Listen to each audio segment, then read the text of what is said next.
as of May 1st, 184 shootings so far in the United States of America. And as you can see on the map where you see the red dots are where the hot spots are, 184 shootings thus far. And we are just in the first week of May. And where are these deaths occurring? The majority of the deaths have occurred in the following states: Texas, California, Florida, Georgia, North Carolina, Illinois, and Louisiana. And there have been at least 13 K through 12 shootings in the United States. Fatal gun violence in 2023. This graph right here, 578 teens and children killed in gun violence so far. Keyword, so far. And the United States has surpassed 39,000 deaths from gun violence per year since 2014. So we got a lot of work to do, Max. And it's not just legislation. For me, legislation is one part, right? Because we can't just deal with people's goodwill. We gotta put laws in place. That's one part of it. The other half of it is what kind of nation are we really?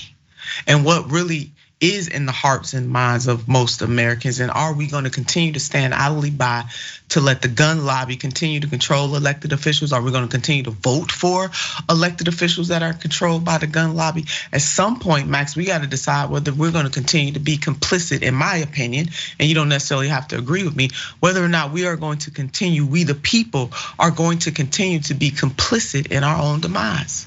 Yeah, no, I agree. And I'd love to know what you see on the ground, because it does feel in my work that we've seen a real tipping point happening here. And that's the fact that if you're a kid in America, you are most likely to die from a gun more than any other way of dying. And if you are an adult, you either have been a victim of gun violence, you know someone who's been a victim, or you know someone who knows someone. So effectively, we're reaching the same tipping point to where this is an inescapable issue. And at the same time, the NRA, which was once the most powerful gun group in America, is now struggling to even keep its lights on. And they're almost bankrupt under lawsuits and mismanagement. So there's this window, I really feel, a window now to do really powerful change. But Democrats have got to have the political will to do it.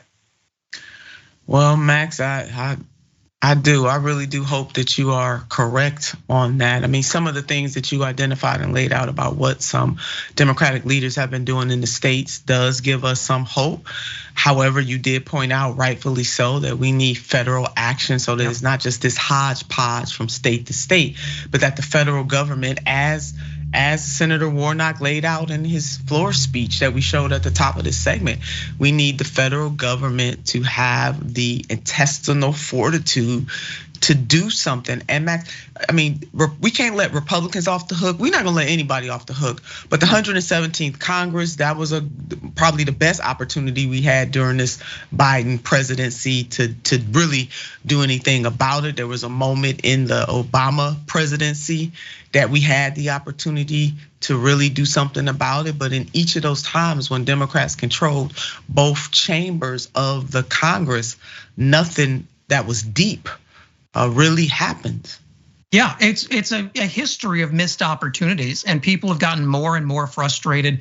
I mean, you remember in 2007, after the Virginia Tech shooting, Democrats actually went out to the press and said, we're absolutely not going to pass any gun reform because we don't want people to think we're anti-gun. Yes. That's changed so much. And it's in part, that gun support for gun reform is at the highest level ever.